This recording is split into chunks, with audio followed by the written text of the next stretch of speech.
Hello and welcome back to Kev's Vintage Tractor Repair channel. I hope you enjoyed the previous episode on crankshaft removal. This one is going to be removing the camshaft and the housing for the fuel injection pump. Also, there'll be a link in this to Bundy Bear's video on the hidden water tubes.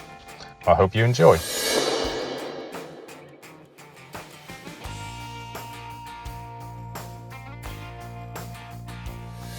Hello and welcome back to Kev's Vintage Tractor Repair channel. This is going to be the last episode we do on stripping this engine down because we've got a few bits and pieces to take off. Okay, we've actually got the pump housing which attaches itself to the camshaft. What we're going to do today is take this off and this piece and we're going to pull the camshaft out. We'll just undo these and then you can have a look inside here, because in here your push rods go down onto here, camshaft is there, and there's the tappets, that's what I've always called them, which run on the camshaft to move the push rod up and down, and obviously to open and close your valves. I'm sure I'm going to mention it again. Like we said before, this engine was sandblasted.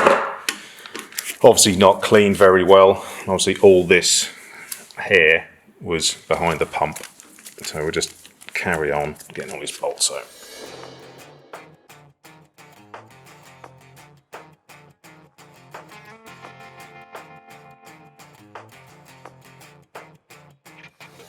Okay, so we're taking the cover off, and obviously then we can see sort of where the push rods go. So if I just drop a screwdriver down and just seat it inside one of the sort of tappet guides, and as I turn, we can see them moving up and down on the lobes of the camshaft. What we're going to have to do is, I'll take this off next, and then we're going to turn the engine over so these guides are all up as high as they will go, because otherwise when you try and pull the camshaft out, they'll drop and get caught. So what we'll do, we'll carry on, but first of all we're going to take this part, the pump housing gear off. This is the same thing again, just make note, get your camera out, take pictures again, and just make note of where everything goes, because obviously we've got quite a few bolts in pots lying about now.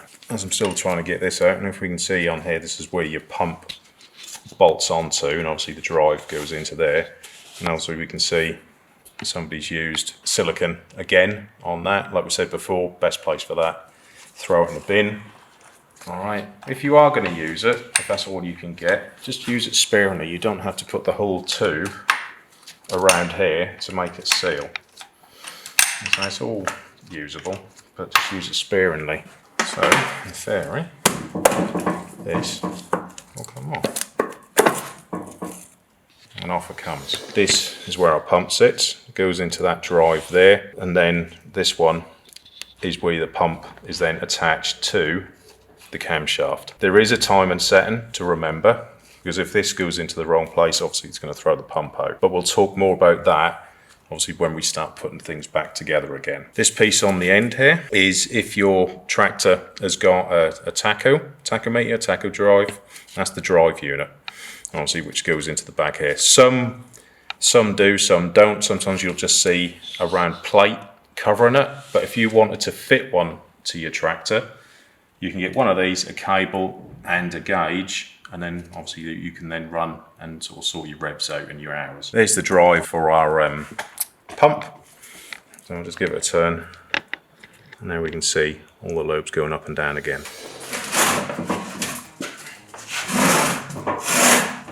You can see the bottom end of the piston liners. We've now got the engine over. All the guides, tappet guides, are all as high as they will go, or as high as I can get my finger in there to push them up. So what we'll do, we'll remove the camshaft. So on the end here, your timing chain and everything went there. So what we're going to do is just undo these little 1/2 inches.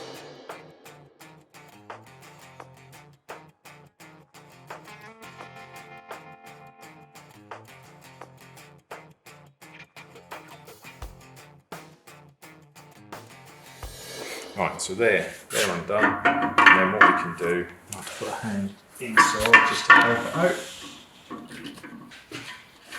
Out it comes. Okay, so here's our camshaft. We'll start down this end, okay, which is the end is obviously down there. Oil obviously passed through the through these holes that are in here. I'll show you later.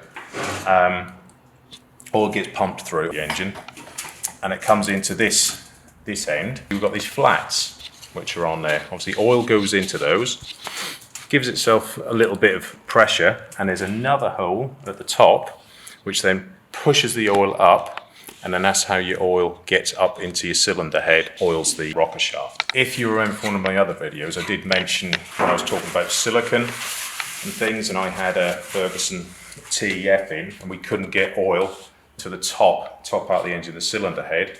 That's because some silicon had got itself in here and then blocked up one of the oil ways.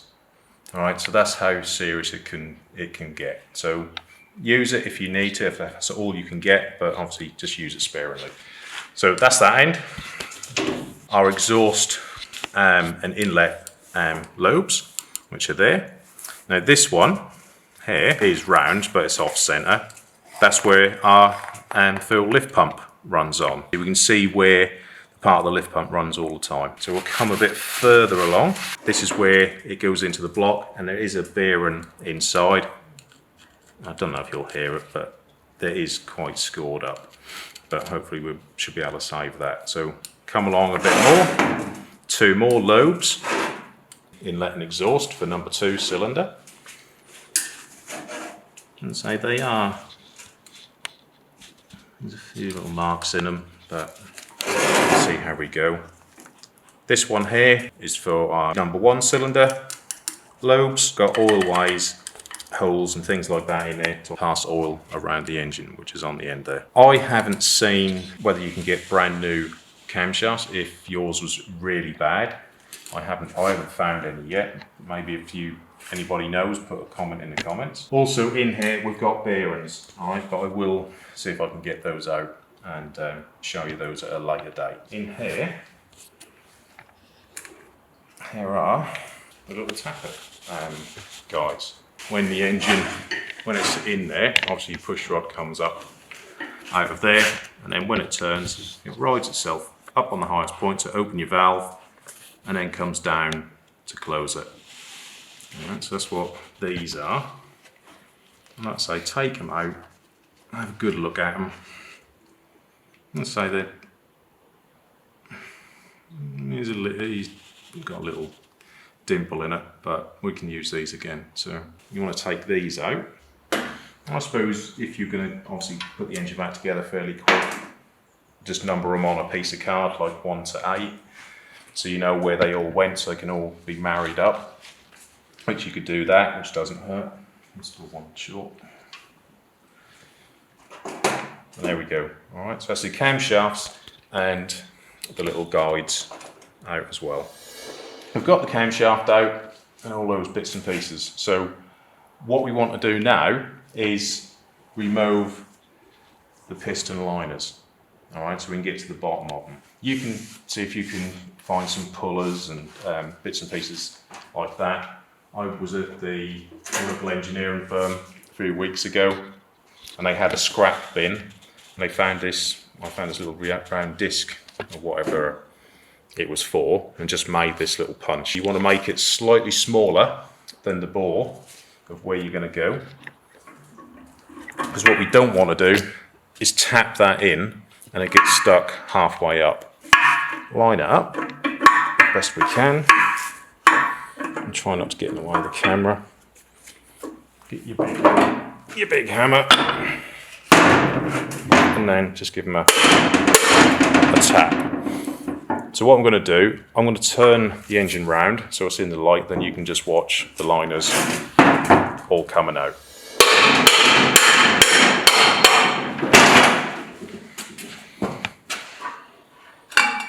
Here's our liner.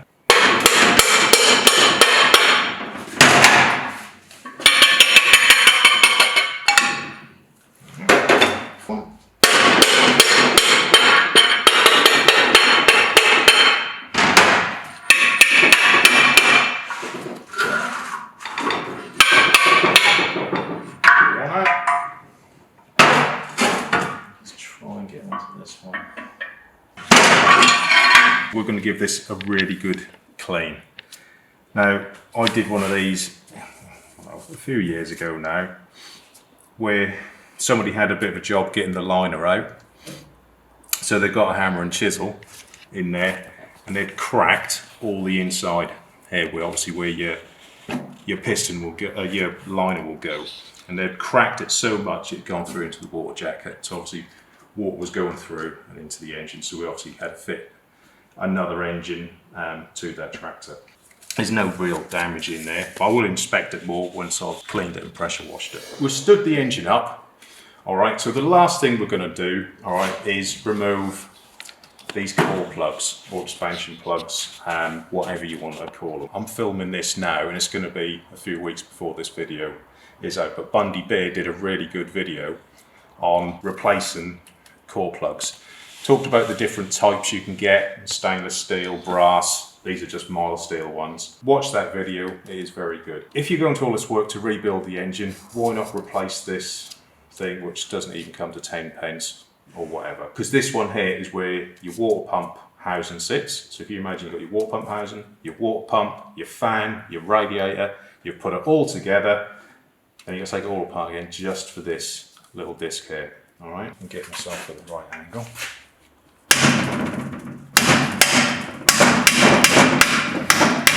Just be careful when you knock a screwdriver in or whatever you've got, because you don't want to hit the water jacket on the liners. So I've pushed it in, hopefully. Out it comes. I always say this is an original one, and you can see how it's all pitted around there. It's just a matter of time before it eats away and obviously goes through. So that's that one. Now, if I just turn, we've got 3 more.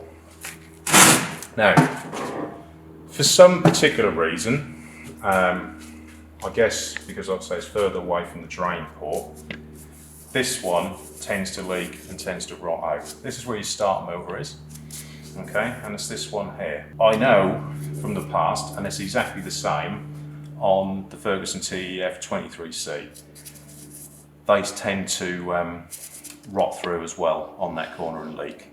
All right, so same thing again. We'll just knock these out.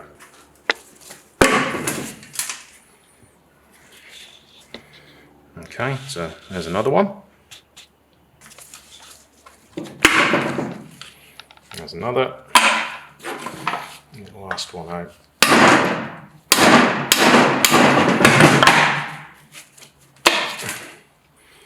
There we go again. So that's those 3. Turn. And one on the back. This one here, I don't tend to replace, okay, because that's obviously the back of the camshaft. If it was leaking or anything like that, I probably would, but I've never had one of those leak. So I'll just get this one out. There we go. At least they're out. All right. So that's those. Now, I think I'm going to pressure wash this engine. Here is, along here, is our oil ways. All right, the oil passageways. Here's where our filter is. Pump is on the front. Oil gets drawn up through here, through the filter, and then along the oil ways. Okay, and these are places where they drilled it when they cast the block. So what I'm going to do later on is take all these out so I can get my pressure washer in there and blast through all these oil ways. Get all that muck, rubbish. It's 60 something odd years old, this engine block. Let's give it a really good clean, and hopefully it'll last another 60 plus years. One more little thing before we end. Bundy Bear did a video on the steel tubes which are in the cylinder heads which rot out, which I didn't know about until we sort of spoke to each other. But here's one of the telltale signs to say it is leaking. So these are your studs where your head goes, and this one, when it came out, is all rusty around here. So we can actually tell that that one is leaking. So obviously I am going to replace them.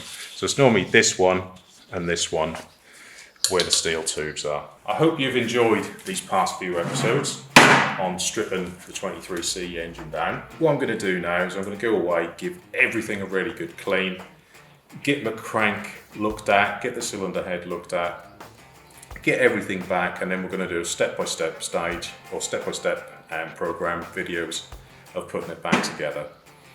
So I hope you enjoyed it, and I shall see you soon.